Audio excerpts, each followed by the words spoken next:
Suddenly, hear from them again, and they're like, "Oh, I only take care of my head." So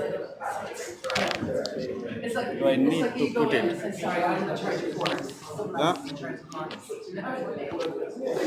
So yeah, I find it You stand back and see you're in the light. Yeah. I know it's in your face. Otherwise, you just complete dark. Is it fine? Yeah, that's great. Yeah, okay. Okay.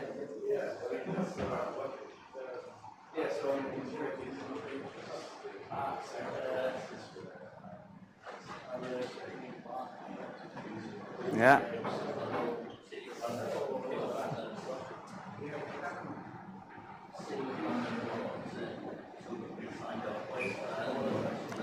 Started?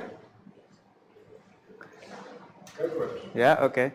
Okay, welcome everyone. Another meetup. So my name is Rajiv Kumar and I'm one of the kind of organizer. We have several ND, Matt, and Matt, I will like you to, speak few minutes for the Children's Society in the end. But before this, we have two sessions today. Noah, he will be presenting for chatbot with AI chatbot with Flowise, right? So that would be around 30 minutes of session. We will take a break, and then we will have Vincenzo. It's his first session for this decoupled Drupal with Astro.js, right? So he will be presenting decoupled Drupal with Astro.js. He has recently contributed a full repository for decoupled, right? So yeah, he will be showing all of it. And then at 8:30, like when we finish, like 8:30 or a bit later or early, we will be moving to the pub. There's this pub. So yeah, I copied the same PPT we had from our first meetup. So, and Matt, the Children's Society is our sort of a sponsor for the space and refreshments and all other things. So Matt will give a minute or two details about Children's Society, right? Yeah. So hi, welcome everyone. I've already said that. Yes, I'm Matt. I'm our developer here at the Children's Society. We're a UK-based children's charity. We work with a lot of children, primarily older children, who are dealing with a lot of disadvantages, challenges in their lives. Yeah. We're hosting this particular night because we have 3 websites that are built on Drupal. Yeah. Our main website, we have a Drupal commerce site called GitHub, and we have a well-being application for young people that's also on Drupal. So, that's why we're hosting. And again, welcome. Please help us out to drinks and everything, and hopefully we'll get to chat a little later. And I'll hand it back to you, Rajiv. Yeah, okay. So welcome, Noah. And you can... Do you want to do the clicker while I present? Yeah. So, do you want to move the slides? yeah. Open. Yeah. And I'm going to play that, yeah.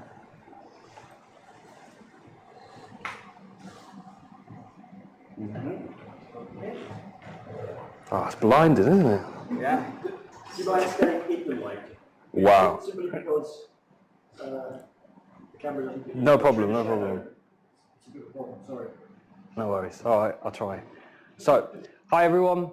Thank you for listening into my session. So, my name's Noah. I'm a co-founder of a startup called What a Idea. We started this startup about a year and a half ago, and yeah, I'm going to be going into a bit more detail about how to build your own chatbot using Flowise for less than a cup of coffee. So what do? So we have 2 pillars at What a Idea. One being we simplify sales processes through AI and automation. So I built a web app about a year ago, and it's an exciting one. It's a subscription service, and it's for salespeople, and it helps them prepare for meetings ahead of what they require. And then the second pillar, which is more educate businesses on generative AI. So in today's session, we're going to be focusing on the second pillar, which is looking at educating businesses on generative AI and, of course, the Drupal community. So this is just a bit more about the clients that we work with and a bit more about myself. So you can see some of the other events that I've gone to the past where we've met before, some of the Drupal community, and an event at Surrey Devs, as I'm based in the Guildford, Surrey area. Done some other ones, Cyber Runway, and then also I do a virtual one as an AI community that there's over 30,000 of us, which is insane when you think about it. And I'm a coach in that community online, and it's just a bit more about some of the clients I've worked with, and then some of the coaching clients as well, as I do coaching on the side for generative AI. So we're going to go into a bit more of an agenda. Let me see if I can move a bit this way. There we go. So the agenda is going to be started a bit more about my AI journey, the challenges when I started all of this way back when, then the aha moment, RAG, then we're going to go into a little bit of GPT 3.5 alternatives, OpenAI, and then the recap, and then we're going to jump into the Flowise demo. Now, I've set aside 30 minutes, so if I fly through anything, please let me know. If you've got any questions towards the end, I've set aside some Q&A after the sessions. Great. So I use ChatGPT a lot, but I had some issues when I started using it about 2 years ago. I'm sure many of you in the crowd have used ChatGPT a lot, and it's exciting and it's valuable, but I had a few issues. So my first one was the message limit. So there's 50 messages per 3 hours. Very annoying, especially if you're trying to use it quite often and considerably, like I was. When I first started, I'll never forget the day I logged in. I logged into the system. I was like, okay, cool, this is exciting, this is great, but what is this exciting new tool? It was a Friday, it was about 4 o'clock in the afternoon. I didn't get off my desk till about the next day, I'd say 4 a.m. So it was a bit overwhelming to me. I think my wife was a bit concerned that maybe I was starting to have a relationship with an AI, you could say.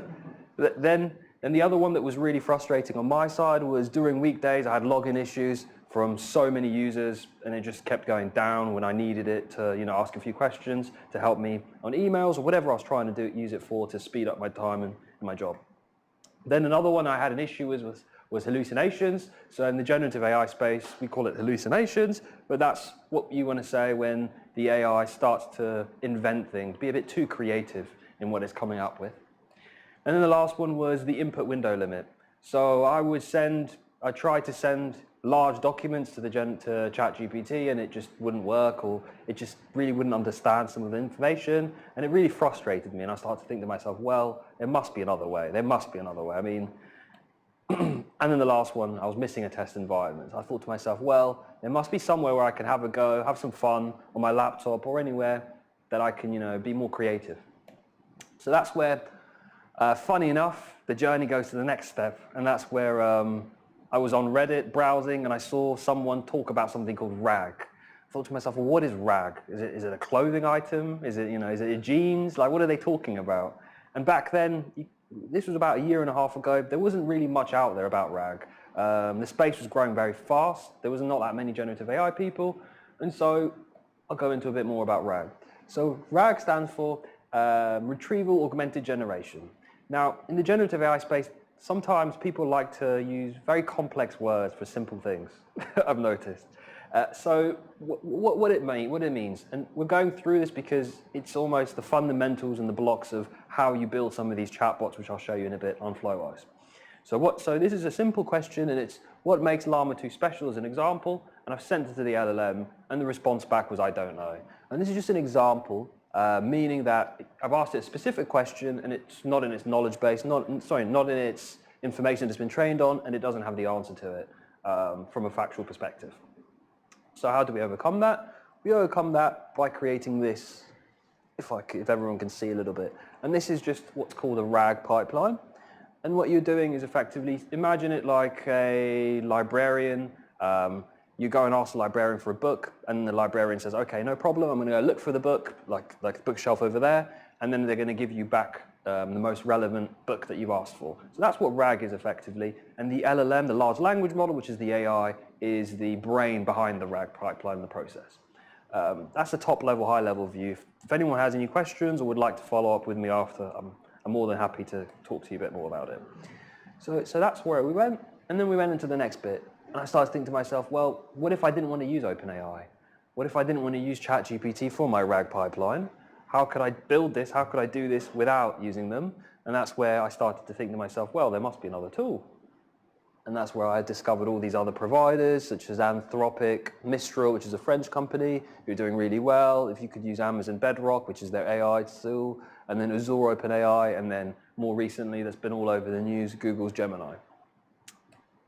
So it's just a bit of a recap. So we went over my problems, you could say challenges, message limit, and then we went to during weekdays login issues, looking at APIs instead, hallucinations via the RAG pipeline, and then input window limit, again RAG. And then the last one, which is number 5, how did we overcome the last challenge? Question mark. And that's where Flowise came into my story. So I started looking, I started digging, and then I saw someone, a random person on YouTube posting a video about this tool called Flowise. Now back then there were many tools that were coming out, but this one really grabbed my attention because where could I basically build a chatbot without having to spend over £10,000, $10,000 on a Python machine learning course and 300 hours worth of learning, which I didn't have time to. So I thought to myself, this is great. What if I could do this? And that's where we went into it. Just bear with me a second. I'm just gonna try and get there.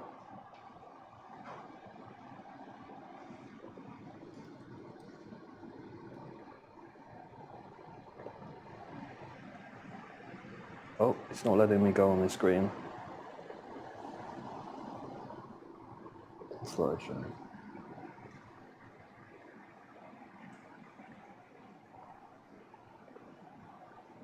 So this is the website, flowiseai.com.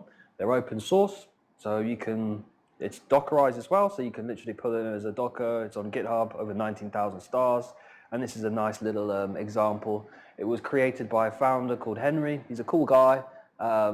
He started in Fidelity, I believe they're called, a finance company, and you can see some of the companies and the clients have been using it extensively. He was mentioning a lot about how a team at AWS was using it for proof of concepts. For me, it's incredibly valuable because I can just throw what I'm looking to do, and then within minutes I can build a RAG pipeline or a chatbot to service my needs. So, without further ado, I'm just going to go into a little bit about the features. Here you can see I am running it on a DigitalOcean droplet. So this is what it looks like once you've deployed your Flowise instance. Very small bit of code. I'm running it on a DigitalOcean droplet that costs me less than $6 a month, I believe, and it's running all of these different chatbots. It's just different lighting. So here we've got the different LLMs I'm running and the different examples. So here we've got, I will begin with a Mistral Zephyr 7B beta, just because I want to. And here, I've got the different steps. So if I go through this from a step perspective, we've got, you build it just like Lego, you drag and drop what you're looking to do. You then choose what functionalities and what tools you're looking to do. So we've got here agents. So this is the last node, the last piece of the puzzle, you could say. And here you can look at building a AutoGPT. I don't know if anyone's looked at generative AI, but AutoGPT is almost like a very basic Terminator style process. So it just keeps going until it finishes what you're looking to do. Then we've got a mini version, and then we've got all these other, chatbot models that you could run. And here's OpenAI's assistant, OpenAI function agent. Now, to get all of this done, the first step is to get your APIs from OpenAI. So you got to go on the platform.openai.com, and then you just create an account, put in a small credit card, and then you can start having to go and once you've got your account, get your API key, and you're good to go.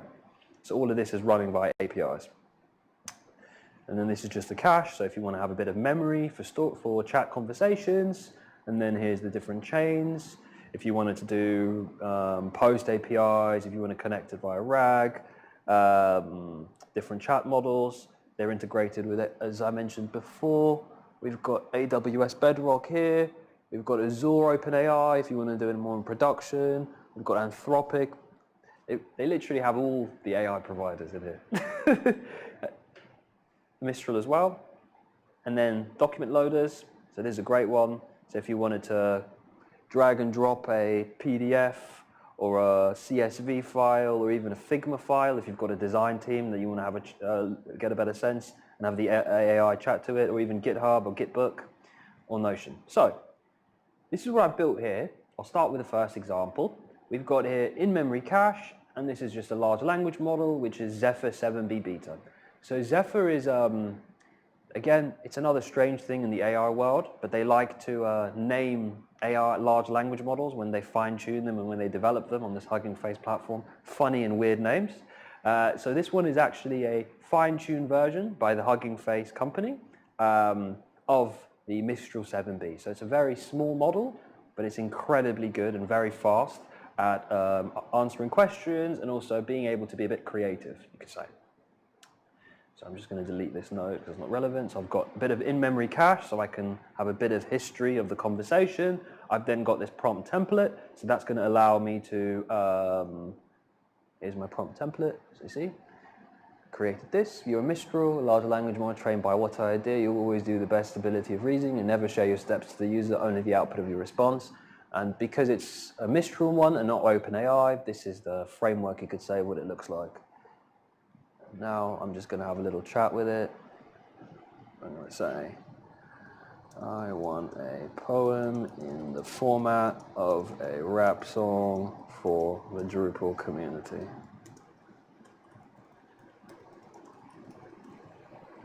Let's see what happens.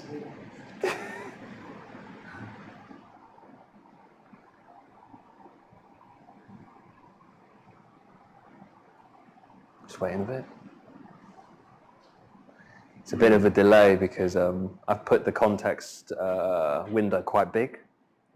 As I said, this is my training ground where I have fun with loads of different AIs.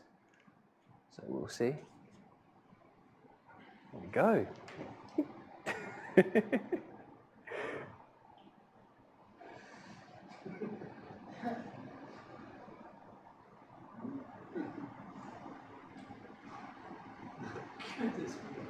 So within about 8 seconds, we now have a custom rap song, poem style of the Drupal community from the great Zephyr 7B beta. And again, just to highlight, all of this is free. This large language model you can run and deploy on your own laptop. Everything you're seeing in front of me doesn't cost anyone here a cent, a penny, you could say.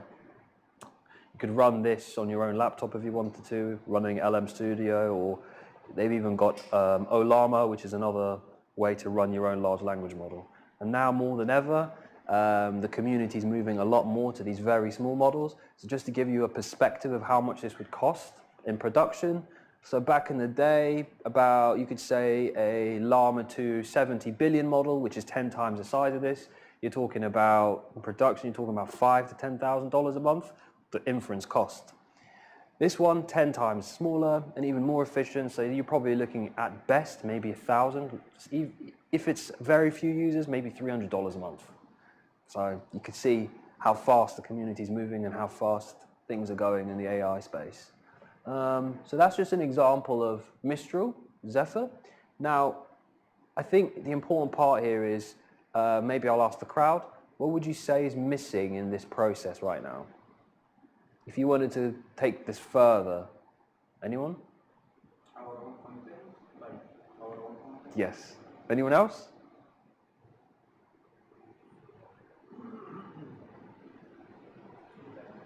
Feedback? Yep. So, I then moved on to, let's go to another one. One of my favorite ones, which is, where is it? So, this is what I call the Jeremy Miner Outreach Helper. Now, Jeremy Miner is one of the leading people in the YouTube world and in the world, you could say, for cold calling and outreach. Now, what he's really good at is telling people and teaching people how to be better on the phone and how to be better from a sales perspective, to basically emanate and be more confident in how you approach things. You can look it up on YouTube. So what I've done is, this is what's called a persona chatbot. So what large language models are very good at doing is mimicking a position of authority, someone that is on the internet that is very well written out about Gandhi, whatever you're looking for. So what I've built here is it's a little bit more complex. I'm just going to delete the ones that are irrelevant. And so I'll begin with the basics. So this session here, the Notion database, this is what's called a knowledge base, right? So a knowledge base is almost, like I said earlier in the RAG pipeline, the library. So this is where the large language model is going to refer to when you ask it any questions. So it will have an updated context. It will have more relevant information for whatever you're looking to do. And so what I've done is I've gone to, this is the beauty of live demos, right? Here. So what I've built this knowledge base on Notion. Notion is free, and what's great about this and what I prefer to use for a Notion database for myself is it's very well integrated with the APIs. It's not complex at all, especially from someone like myself who hasn't got a high level of background of development experience compared to the whole crowd. And what I've built is I've written all of the detail about Jeremy Minor, all of his key things, how he's good at, what he's done, and now I have my own personal expert outreach helper for whatever I'm looking to do. So that's a Notion database, and then I've got it in a recursive character text split. So what you have to do when you have a knowledge base is you need to imagine everything is in large context, but you need to split it into smaller pieces for the large language model to understand it better. And once you split it in smaller pieces, which is where you see the chunk size, so the chunk size of a document, you then put it through what's called an embedding model. So this is a separate AI, and this AI, I hope everyone's following me or this is all new to you, but this is a separate AI, and this AI's one function and one goal is to convert a lot of this into an embedding, which is a floating points, and then it will go through into a vector store. Now this is like a storage database for all of this. So that will mean instead of having thousands of words, we've now scrunched all these thousands of words into a very small database for the AI to refer to. So that's where the in-memory vector store is. And then we've then got OpenAI here. Can I ask a question? Yeah, sure. So you said you condensed 1,000 words or thousands of words into a smaller database. Does that mean it has less to work with? Exactly, spot on. So Is that good? that is good because the context window is to a certain level. Okay. So because the context window is to a certain level, the game and the whole, you could call it a game, and the whole achievement and the whole goal of what we're trying to do here is to be below the context window. So because we're below the context window, it will have way more information for it to refer to, and therefore my knowledge base is now immediately a lot more relevant to what I'm going to ask questions about. Then I've set the temperature to 0.4. Now the temperature is basically the different levels of a large language model, of an AI. So it's a scale from 1 to 0. So I believe it's, I always forget this bit, but on one side of the scale, it's incredibly creative and hallucinates a lot. You could say it's the same thing, effectively. And on the other side of the scale, it's completely factual. 1 + 1 is 2. It's never going to be 4, right? Now, that has got its positives and it's got its benefits. From a creative perspective, you don't want to set it too strict on the temperature, because if you do that, then it kind of defeats the purpose of even using an AI. Like, the whole point is it's mimicking a human thought process and everything. And so what I've done is I set it at 0.4, and then I've done this, which is a conversational QA chain. So I've combined everything together as a final bit of the Lego to then give me this. And this is what's called my master prompt, you can say. So here, I've just made it mimic this guy, Jeremy Minor, and I've made it act like Jeremy Minor. And you can see here. So now, if I ask it a question, clear, let's just try it, start again. We're going to say, I am running a coffee shop in London and want to sell over 1,000 mugs. Where do I start?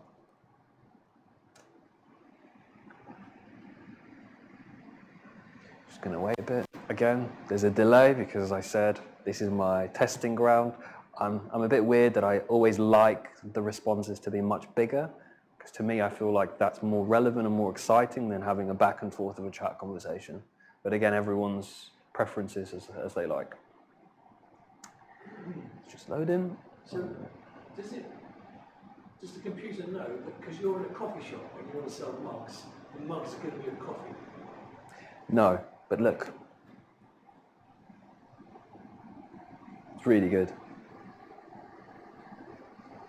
So it's already asking what you said. It started to ask. Okay. So it's going into more detail about target customers. It's asking these relevant questions. It's saying that, but more important, as you can see, it's actually referenced within the knowledge base in Notion the pieces of the Jeremy Miner's success and his strategy. You could do the same for, anything, the Drupal, whatever you're trying to achieve, whatever your goal is. So that's the Jeremy Miner Outreach Helper.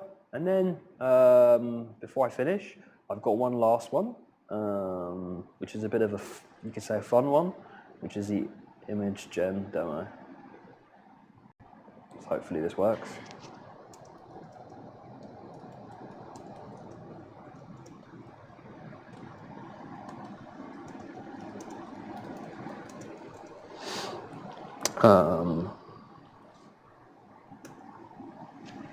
Now this one's a bit slower, and the reason it's slower is because I'm going through this other provider called replicate.com. Now what replicate.com is very good at doing is it's very good at giving you a very cheap price for APIs, for large language models. And the reason why they give you a cheap price is because they set it as cold boots. So the first time you send the request, it's looking for the availability of the GPU, it's looking for the inference, it takes a while. But then after it's got the cold boot and you go back and forth, it's a lot faster. So that's what you could say. And I'm not sure if it will, as it's been a while since I've done this one. But I think that kind of summarizes what I wanted to go over. So the bottom we've got here, and there you go. There's the QR code if you want to join my newsletter if you're interested. And yeah, that's the end of the session.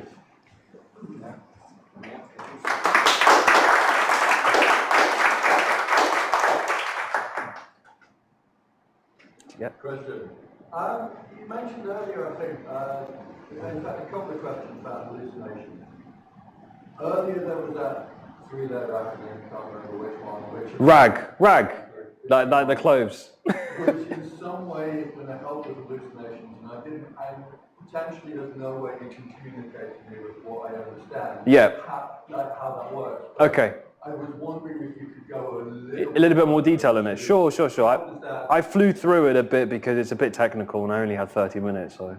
And I may well not understand that. but yeah, I'll go back to it again. So here it is. There's probably a lot more technical people that are better at presenting this and explaining it, but I'll try and explain it in the way I understood it. I joke you not, it took me 2 weeks to really understand what on earth this is. This is like, to me, I had to teach myself Python. I'm all self-taught. My background is more commercial sales, and then about 2 years ago I self-taught myself Python and then large language models and inference and everything. But in essence, how it overcomes hallucinations as a whole is the creativity of the large language model. It's what makes it be more creative, mimic humans, right? But with that comes the reality of it not being factual. And when you train a large language model, you train it on an enormous amount of data set. And that's where the concern is being positioned and being placed at the moment in the AI community, which is it's a bit questionable, and no one's really being more, actually more recently it has been more public, the data sets. But as a result, we don't really know what's running the LLM behind it. It can say, I don't know, PepsiCo sells chocolates for all we know, and suddenly it doesn't sell chocolates, right? That's a great example because it picked this up from some website somewhere, it scraped and put it into the knowledge base. So to stop that from happening, what we're doing via a RAG pipeline is we're feeding it a knowledge base, and that knowledge base was my Notion. And because we're feeding it via a knowledge base, which is Notion, it's almost like acting like a librarian. So it's going there, which is in the vector database that I mentioned earlier and everything, that information in the database, and it's pulling what's most relevant via whichever one you want to use, nearest neighbor analysis, K8, whichever one it is, and then it will say, okay, well, based on the question from the user, I will then combine, which is this bit, I will then put in the relevant context and the question back to the LLM. So then you could say it's almost like cheating, right? Rather than using the AI that has the knowledge base, it's sending the AI the question and the answer for then the AI to infer those two to then give you the more complete answer, which is the AI's version of what you've asked. I think I do. Yeah, yeah. Cool, thanks. You have that, sorry, question two. Yeah, go ahead, it's fine. Well, you mentioned about temperature, which is something I've heard before, and I hadn't heard it connected with Creativity. hallucinations Yes, directly, yes. so I've heard that, if you reduce temperature down to absolute zero, Yeah. what you end up with is the same answer each and every time. And interestingly, it's not the best answer. Yeah, but no one told you, yeah. Human consumption anyway. Yeah, yep. But I was interested to hear you say that eliminated a hallucination, because I hadn't heard that before. Yeah, it does. I just wanted to confirm. Yeah. Is it that it reduces them, or literally it eliminates hallucination? It won't give you an answer if it doesn't have the information on it. So, but that's subjective. So obviously, if you're using GPT-4, which is by far in the world right now the most powerful and the best generic large language model. The other open source ones are catching up, don't get me wrong, and for specific use cases there are other LLMs that dominate for each thing, which are all in Hugging Face, which is like the community of the AI space. But from a perspective of the way I use it and the way I see it, hallucinations are essential. It's what makes it creative. So if you want to eliminate it, it kind of defeats the purpose of why you're using it in the first place. If you want to use something that 1 + 1 is 2, you might as well just go and use the old AI models like BART and these other ones, which are more NLP models, natural language processing ones, which in the banking world and in the finance and everyone else and the housing have been using them for the last 5-10 years. They're not new. But what this is new about, what this is so exciting about, and the background about large language models is the T behind the transformer. So the whole essence of it is a transformer model and the architecture, which you could describe it as a filter, right? So all of the information is scrunched into a filter, and then you ask it something, and it goes through the filter, and then you get an output based on that. And suddenly, someone in somewhere else that can't afford, an absolute huge amount of $100,000 worth of compute has the same amount of power from an information perspective as someone who has a MacBook Pro for $1,000, which is almost unheard of in the tech space. Like to this day, from what I understand, and what drives me, what excites me further in this journey and in this world. Thank you. No problem. My question was actually related to second question. Yeah. About the elemental factors of controlling temperature. Yep. Issues associated with Yep. which you've answered very well. But I wanted to give you another scenario. Okay. Years ago, not far away from here, Yep. working for beach, we were creating a beach. Yep. I fell ill and I ended up in the hospital. Mm-hmm. And before I was discharged, a clinical microbiologist called me to the office and said, I went to India and I kissed an elephant. That's what he said. Yep. And I thought to myself, this guy, he might be an excellent microbiologist. But what he was telling me was the models he was getting in his office from what they transferred from me. Yep. But I went to India and I Yep. kissed an elephant. That's Yep. what he said. I told him, number one, I've never been to India. Number two, I've never kissed an elephant. Yeah. The elephant, the only elephant I've ever seen in my life. Yep. In London Zoo. Yep. And he called me into his office and was showing me vectors. Yep. The knowledge base from where he was applying. Yes. And that was a machine learning model. Yes. Now, how do you relate the knowledge basis of the machine learning model with what we now standardly have as the generative AI models with the LLM? Yep. How do they compare? They are all part and parcel of the whole AI space, you could say. But as I mentioned earlier, if it's more logic-based and things like that, the older ones dominate because there's more data to support them because they're more in production. Whereas large language models, what gets people more excited about it is the fact of how they're built. They can almost mimic a human being, like I just showed you. That level of creativity, and you could call it hallucination, you could call it whatever you want. That is so unique, and as I said, it's the barrier of entry. Suddenly, someone who has $100 can be competing almost to the same level as someone who's spending tens of millions of dollars in the old AI that require huge amounts of compute. So that's what the comparison here is. It's the level of the compute required to run these things compared to the old ones. Okay, can elemental temperature controls eliminate the issues around bias within data sets? It will help, but it's a multi-process approach. So you're going to have to look at obviously from your pipeline and the RAG. You're going to have to obviously look at temperature. That's one thing that you need to move the dial on. Another one that you need to move the dial on is particularly prompt engineering that I showed you earlier with the Jeremy Miner example, the sales cold call guy. The way I prompted it, the way I asked it and said, if someone asks you something that is not related to this, you have to say, I don't know. In that element, it allows, that situation of it just kind of mimicking that guy, but at the same time doing that. And the second part, not just prompt engineering, the third part is to do with how you're searching, what you call smart search or whatever you're using to look for the information in the knowledge base. So are you going to be using nearest neighbor analysis, many other ways. But all of this is fairly new because you're combining so many different things to give you an output. So a lot of the community, particularly developers-wise, have been relying heavily on two frameworks. One is called LangChain, which is, you could say, the industry standard. About 2 years ago, 3 years ago, I don't remember the time frame, but AI became trendy, became really popular, and suddenly there were many developers that wanted to get involved and started, want to make some money off of it. So there was a community of developers, and they built this thing called LangChain. Now, LangChain, you could call it like the framework. In there, you can use it to build whatever you're looking to do, but as time went along, they said yes to many different functionalities and many different tools, which caused them to almost create, you could say, a bloatware situation, where when it came to production and enterprise grade stuff, it didn't really, tick all the boxes, right?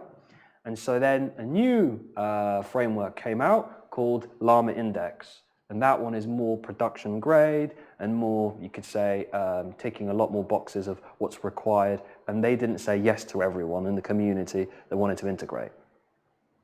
So that could help you from a resource perspective from that side. Go ahead.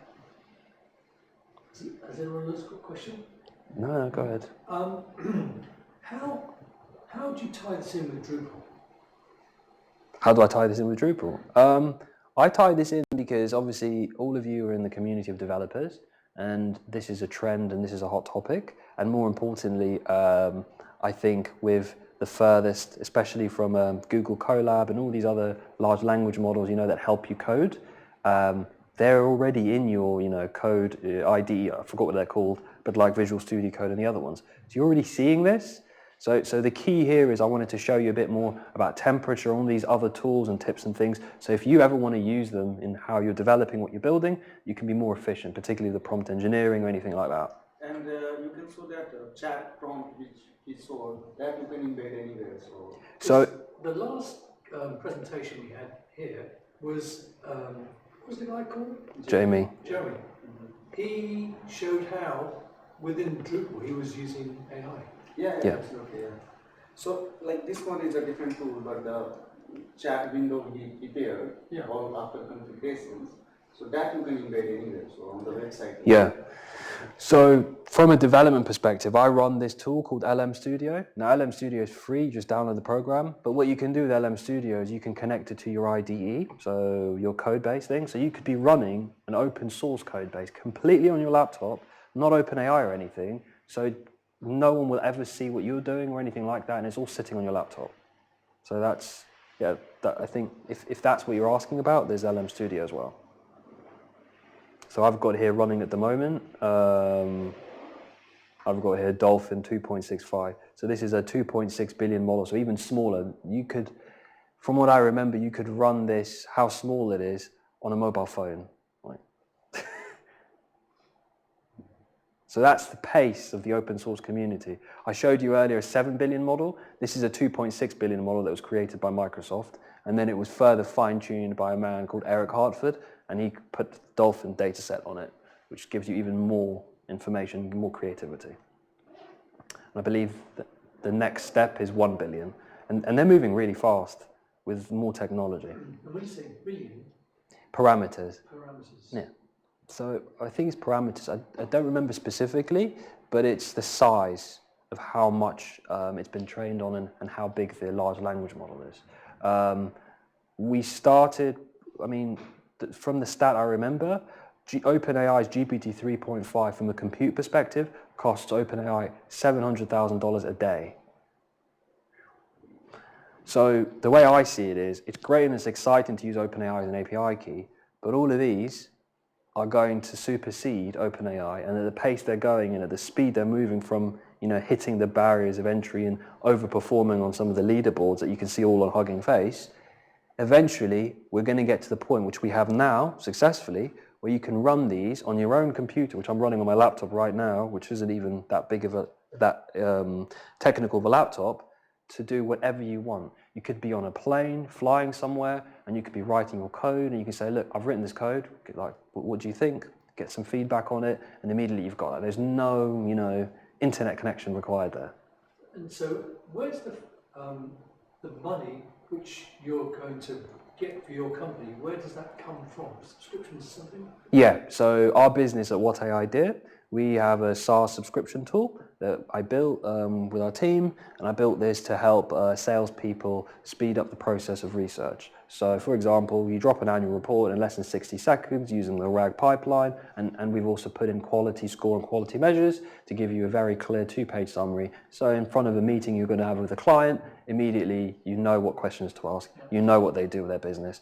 And the key and the goal here is high quality but very clear summarization. That's very good. Yeah. I used to do so. Yeah.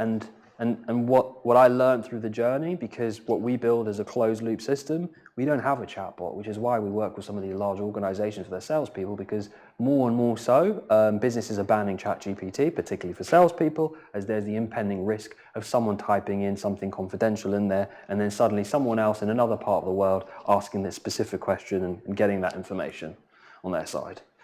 So there's that risk and there's that element, and what we've built is what I nickname a closed loop system. If in 3 to 5 years' time, and AI is not a trend and not a buzzword or anything, you can still use my tool and it still helps you with your meetings. You could even remove the AI word in there and it still provides value. So I think that's the goal and that's the key, but more importantly, this can be applied for many different industries, not just development, sales, marketing, everything. I mean, the fact that I show you, I mimicked the cold call, and that's just, my focus is summarization and text and and information, summary basically. But there's a whole different world for maths, chemistry, science. The space is insane. There's even video generation. I'm sure most people in the community have heard of deepfakes. The things I've seen just takes deepfakes to a whole other level. It's bad, but at the same time, it's something that is required to disrupt the space a bit more. I think for the way I see it and the passion I enjoy about this is there's so many people in the world that I've met and I've connected with through this business I do, that it allows me to see how creative other people are. Like once I did this demo for this Flowise, and as I showed you earlier, the Jeremy Minor outreach helper, I then saw, if I go back here, where is it? Yeah, this one. So this RAG pipeline that I built with the Jeremy Minor outreach helper, I did this as a presentation and recorded to the community somewhere. And about 2 weeks later, I got a message from someone and they did what I did, but then as you can see here, I'll just post it here, you can actually send this as an API. You can send all of this and you can put it on a website, you can put it as a pop-up React or Python, and immediately you can deploy it anywhere you want. So that's the bit that's amazing about Flowise, rather than spending $50, $1,000, $100 a month with some of these other providers. It's all yours to keep. Yeah.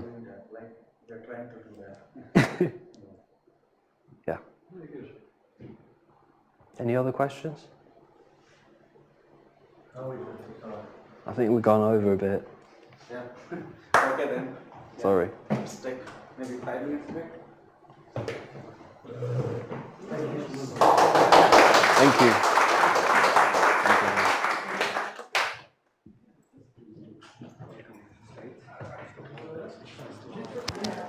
Good presentation.